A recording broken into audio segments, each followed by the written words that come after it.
వేగంగా అభివృద్ధి చెందుతున్న ఆంధ్రప్రదేశ్ పారిశ్రామికవేత్తలను సాదరంగా ఆహ్వానిస్తుందని ముఖ్యమంత్రి చంద్రబాబు పేర్కొన్నారు.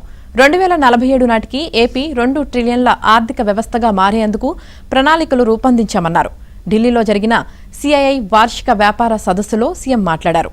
గడిచిన 22 నెలల్లో 22 లక్షల కోట్ల పెట్టుబడులు, 24 లక్షల ఉద్యోగాలను తీసుకురాగలిగామన్నారు.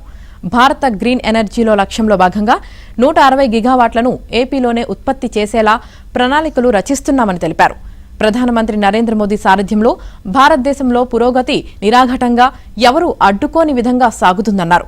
దేశానికి సరైన సమయంలో సరైన నాయకుడు లభించారని కొనియాడారు.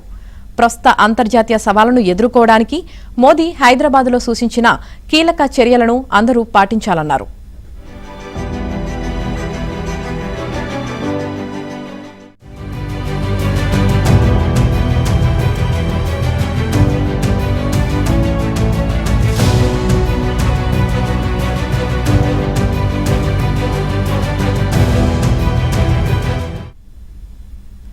బంగారం కొనుగోళ్లను వాయిదా వేసుకోవడం, ఇంధనాన్ని పొదుపుగా వాడుకోవడం, పబ్లిక్ రవాణాను ఉపయోగించడం, ఇంటి నుంచే పనిచేసే సంస్కృతిని అవలంబించడం, ఎరువుల వినియోగం తగ్గించడం వంటి చర్యల్ని మోదీ సూచించారని చంద్రబాబు గుర్తు చేశారు.